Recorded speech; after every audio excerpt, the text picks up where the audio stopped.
Javier Moreno, por favor. Buenos días. Antes de empezar, me gustaría dar las gracias a Felipe López, a la revista Semana, a Alejandro Santos por permitirme estar aquí hoy con todos ustedes y, naturalmente, a todos ustedes por asistir a estas conferencias. La revista Semana y Alejandro me pidieron una reflexión sobre o desde la relación de los periódicos con la crisis en Europa y en Estados Unidos, o en Europa básicamente, y cómo insertar esa reflexión en la reflexión general que marca estas jornadas de hoy sobre cómo puede fortalecerse la democracia a través del periodismo. Y yo creo que mi primera obligación hoy aquí como periodista, y si no, no cumpliría con lo que considero que es la obligación de los periodistas, es decir la verdad y, por tanto, empezar por reconocer, o por lo menos de discutir, de aceptar y de debatir las críticas que los ciudadanos en los últimos años han dirigido a los periódicos en general y a la prensa tradicional a propósito de la crisis económica. He tratado de dividir esta reflexión en 4 bloques muy cortos, espero no excederme del tiempo. El primer bloque es una gran crítica que Alejandro la ha expresado con toda crudeza en su intervención, que es: no vimos venir la gran crisis económica y financiera. Los medios económicos y financieros no explicamos, no advertimos a los ciudadanos, como era nuestra obligación, sobre lo que estaba por suceder. Esta es una crítica muy seria que naturalmente no podemos desdeñar diciendo: perdonen, queridos conciudadanos, pero los videntes y las brujas, las que consultamos cada semana, pues no nos advirtieron de esto que iba a suceder. De todas maneras, ya les hemos puesto una reclamación para que nos devuelvan los 20 euros que les pagábamos cada semana durante los 10 años de boom financiero en los que no nos advirtieron de esto que iba a suceder. Y digo porque no podemos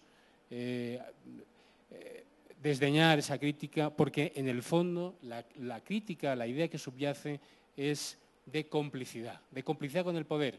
Y como creo que eso, el poder y la prensa, es el tema que vertebra los diálogos de hoy, una acusación tan clara de complicidad de los medios con el poder, con los poderes. Cuando digo poder no me refiero solo a los gobiernos, me refiero a la industria financiera, a los banqueros, a los fondos de inversión, incluso a los reguladores.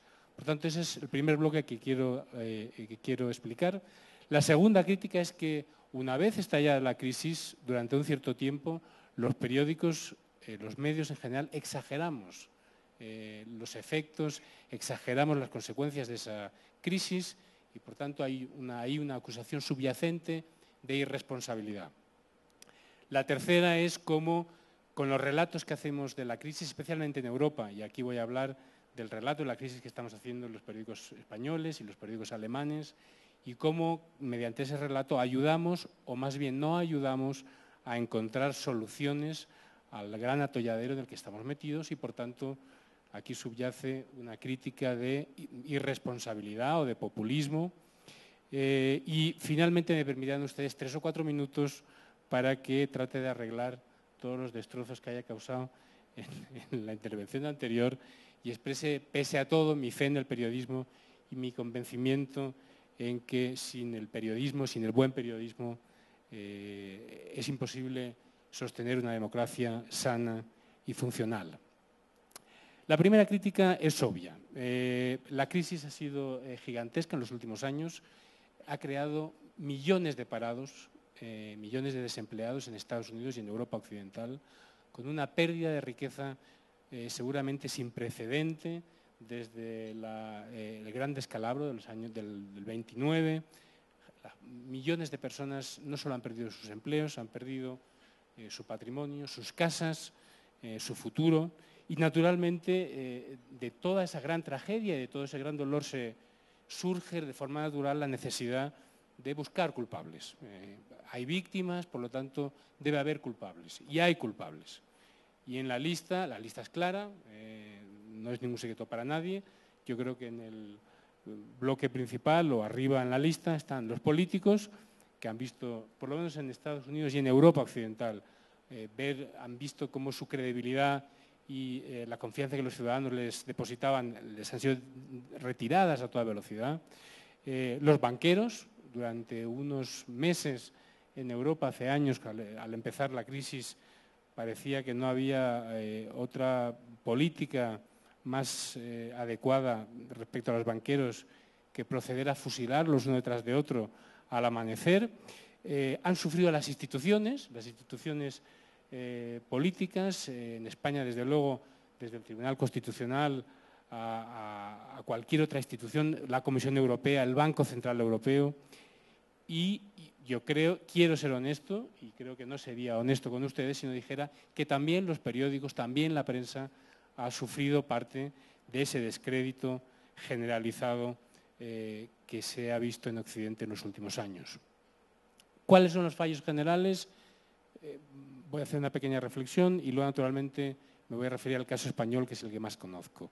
Yo creo que en eso nadie puede negar que efectivamente durante muchos años, en los años de boom, en los años de crecimiento, en los años en los que la bolsa crecía mes tras mes, en los años en los que cada vez más ciudadanos, millones de ciudadanos en Estados Unidos y en Europa compraban casas a precios cada vez más desorbitados, con créditos que luego vimos que eran cada vez más imposibles de pagar, no hubo suficiente énfasis por parte de los periódicos y los periodistas en poner el acento en esto que estaba sucediendo. No detectamos la parte oscura de esa gran historia de avance y de progreso económico que parecía no tener fin durante muchos años.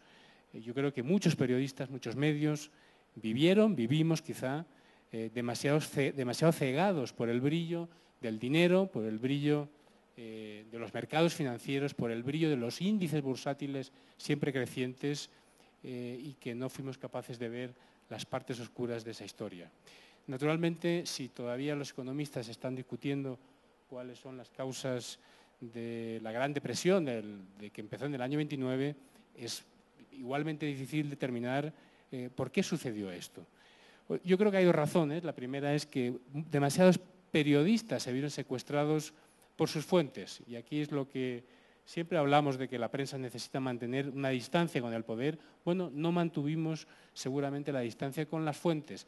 Las agencias de relaciones públicas, los departamentos de comunicación, de bancos, de todo tipo de empresas, de fondos de inversión, que siempre tenían dispuestos para nosotros suficiente información sobre grandes éxitos, grandes salidas a bolsa, grandes fusiones, grandes operaciones financieras, sobre las que quizá nos abalanzábamos sin demasiada reflexión a reportear sin profundizar suficientemente en qué había detrás de todo aquello. Y esa falta de capacidad para ver las cosas creo que se deriva de dos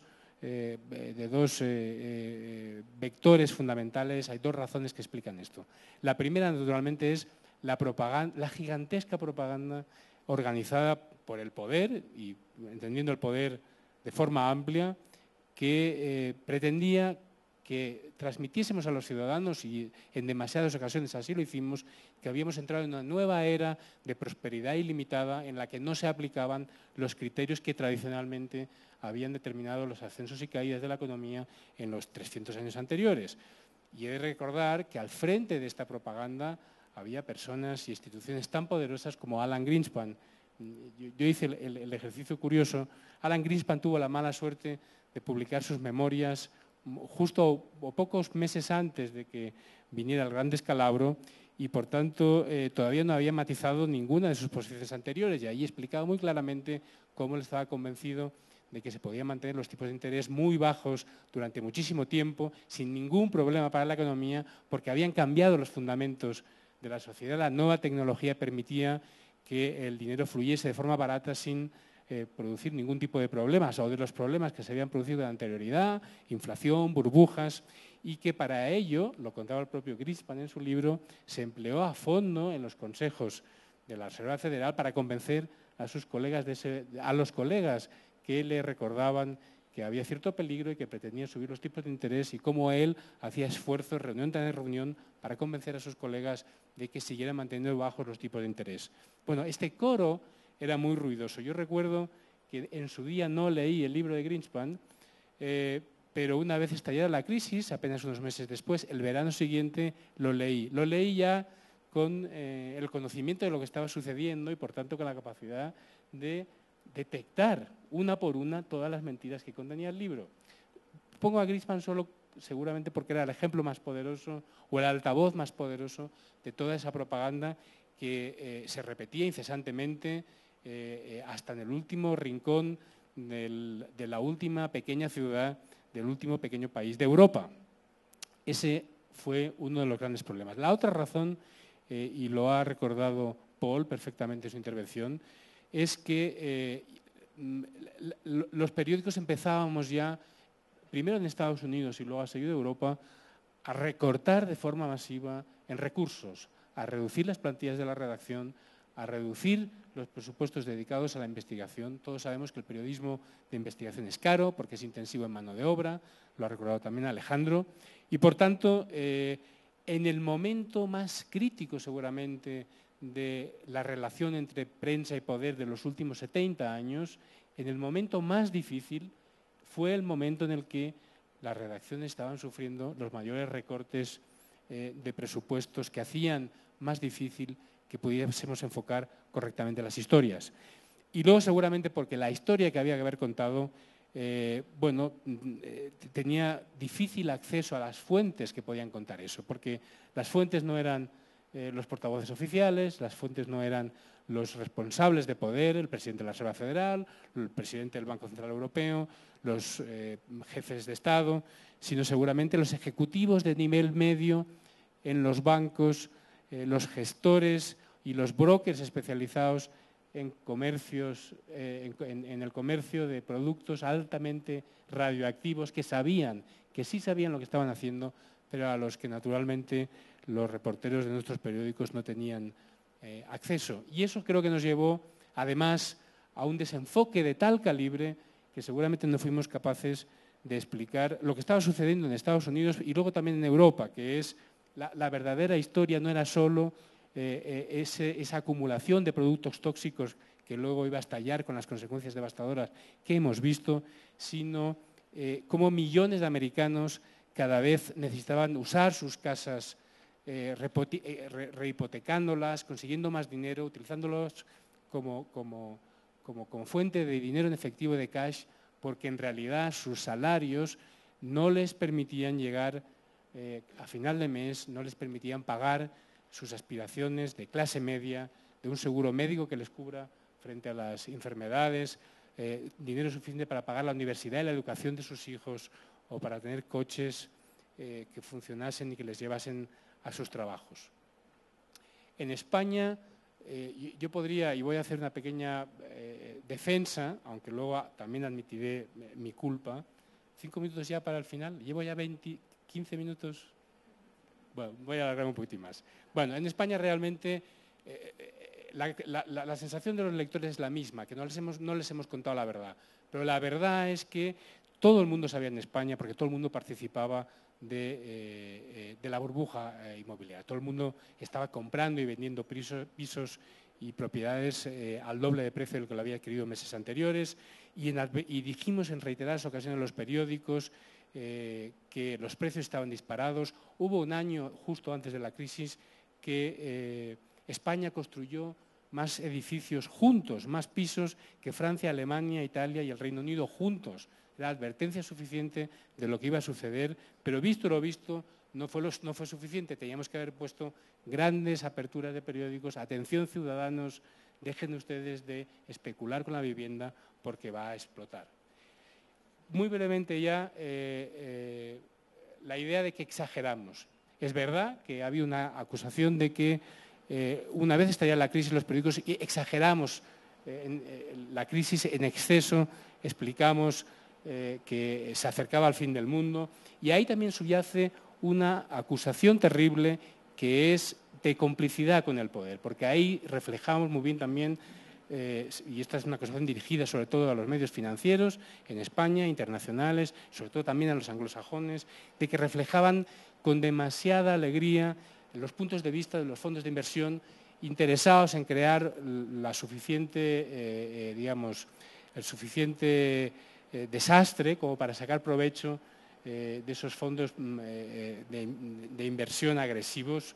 Y en el caso de España, por ejemplo, también los periódicos hemos sufrido acusaciones de que, magnificando la crisis, estábamos facilitando a los gobiernos, tanto del Partido Socialista como del Partido Popular, sus políticas de ajuste y de recorte de derechos de los ciudadanos, y que estábamos magnificando la crisis para que se pudiesen efectuar los recortes con más facilidad. La última acusación es que los periódicos construimos relatos que no ayudan a salir de la crisis. El relato en Alemania que los periódicos alemanes construyen es que Alemania es la gran víctima de la crisis del euro y que no explican a sus ciudadanos que al mismo tiempo Alemania es el mayor beneficiario también de la creación del euro. Se ha beneficiado porque tiene un gran mercado a un tipo de cambio fijo al que puede vender tantos bienes que su balanza, su superávit comercial es terrible, es tremendo, y naturalmente también tiene ahora un superávit fiscal porque gracias a la crisis del sur de Europa se está financiando a tipos negativos, tiene un superávit gracias también a los 8.000 a 80.000 millones de euros que ha conseguido de ahorro gracias a que sus pagarés se colocan a tipos negativos mientras España está pagando al 6 o al 7%. Y sin embargo los ciudadanos alemanes tienen la sensación de victimismo, de haber perdido el marco alemán y de que los países del sur viven bien y roban a costa del dinero que pagan los sufridos alemanes. En España, naturalmente, los periódicos no estamos contando a los ciudadanos que la única manera de salir de la crisis seguramente es trabajar más a cambio de menor salario. Y ni los periódicos alemanes están haciendo su trabajo, ni los españoles el nuestro, porque también, una vez más, nos dejamos influir demasiado quizá los periódicos, esta vez no por el poder, sino por nuestros propios lectores. Yo creo que no hay suficiente valor en los periódicos alemanes para contar a sus ciudadanos el verdadero relato de la crisis europea, y seguramente no hay suficiente valor en los periódicos europeos o españoles o en los periódicos del sur de Europa en general para contar a nuestros propios ciudadanos que sí, nosotros, los ciudadanos del sur de Europa, también somos culpables de lo que nos ha sucedido y que solo saldremos de esta crisis con más trabajo y seguramente con menos salario. Y finalmente, en 3 minutos, pese a todo eso, permítanme expresar que, bueno, estos son fallos seguramente del periodismo, pero, por ejemplo, también en la educación de nuestros hijos cometemos fallos y no por eso educar a los hijos deja de ser un ideal por el que tenemos que pelear todos los días. Y yo creo que pese a estos errores tenemos que seguir peleando por conseguir un periodismo que sea capaz de transmitir y de efectuar el papel que los ciudadanos esperan de él en una sociedad democrática. Y si tengo 3 minutos todavía y todavía no me cortan, me permitirán ustedes que les lea algo que me parece que resume de forma extraordinaria esa relación entre periodismo, democracia, populismo. Como saben ustedes, Lord Allendorf dijo una vez que la democracia es compleja y que el populismo es simple. Y es el arranque de una serie que comenzó a emitirse en España esta semana, y por eso vi el capítulo. Sé que en Colombia, porque he preguntado, se ha empezado a emitir y llevan 4 o 5 capítulos, que es The Newsroom. La conocen todos ustedes muy bien. El guionista es Aaron Sorkin, que es un gran defensor del papel de los periódicos en las sociedades. Hay una rueda de prensa y se le pregunta a los participantes, por parte de una joven, ¿por qué Estados Unidos es el mejor país del mundo? Y uno de los participantes dice, porque aquí hay libertad y eso es lo más importante. Entonces el protagonista se resiste a dar una respuesta y al final se enfada y contesta. ¿Por qué Estados Unidos es el mejor país del mundo? Bueno, vas a decirle, sin reírte, a los estudiantes que América es tan maravillosa y cuajada de estrellas que somos los únicos en el mundo que tenemos libertad. Canadá tiene libertad, Japón tiene libertad, Reino Unido, Francia, Italia, Alemania, España, Australia, Bélgica tienen libertad. Hay 207 estados soberanos en el mundo y 180 de ellos tienen libertad. En cuanto a ti, tonta, por si por casualidad entras en una cabina a votar, hay varias cosas que deberías saber y una de ellas es que no hay una sola prueba que apoye la afirmación de que somos el mejor país del mundo. Somos el 7º en alfabetización, el 22º en ciencia, el 49º en esperanza de vida, el 178 en mortalidad infantil, el 3º en ingresos por hogar, el 4º en mano de obra y el 4º en exportaciones. Somos líderes mundiales en solo 3 categorías: número de encarcelados per cápita, número de adultos que creen que los ángeles existen y en gastos de defensa, porque gastamos más que los 26 siguientes juntos, 25 de los cuales son aliados. Ahora bien, de esto no tiene la culpa una universitaria de 20 años, pero pertenece, sin embargo, y sin duda alguna, a la peor generación que haya existido jamás. Así que cuando me preguntas por qué somos el mejor país del mundo, no sé de qué coño me estás hablando. ¿Del Parque Nacional de Yosemite? Claro que lo éramos. Defendíamos lo que era justo, luchábamos por razones morales, establecíamos leyes y las derogábamos por razones morales, librábamos guerras contra la pobreza, no contra los pobres, nos sacrificábamos y nos preocupábamos por nuestro prójimo. Poníamos dinero en lugar de hablar y nunca nos jactábamos de ellos. Nos dirigíamos a las estrellas, actuábamos como hombres, aspirábamos a la inteligencia, no la despreciábamos, no nos hacía sentirnos inferiores. Y no teníamos miedo. Éramos capaces de ser y hacer todas esas cosas porque estábamos informados por grandes hombres, por hombres reverenciados. Yo quiero creer que Paul Steiger era uno de estos hombres y quiero recordar aquí que todos los que estamos en esta mesa y en estos debates compartimos ese ideal y que la revista Semana y el grupo editorial que la sustenta también comparten esos ideales y que, por tanto, debemos librar esa batalla porque los próximos 20 años en los que vamos a debatir sobre el reparto de la riqueza, sobre la desigualdad, sobre la privacidad, sobre Internet, sobre los teléfonos móviles, sobre la privacidad de nuestras historias clínicas, en resumen, sobre la democracia, eso solo lo podemos hacer desde unos periódicos sólidos, en una sociedad democrática sana y sólida, sin la que los periódicos no pueden sobrevivir. Lo ha dicho también Alejandro. Yo no conozco ninguna democracia, lo ha dicho también Rodrigo Pardo, creo. No conozco ninguna democracia sin una prensa libre. Así es que, al igual que la educación, si ustedes creen que la educación es cara, prueben con la ignorancia. Si creen que el periodismo es caro y no nos lo podemos permitir, mejor no probemos sin él. Y perdón porque me he pasado. No, tranquilo. Unos minutos. Javier, muchas gracias.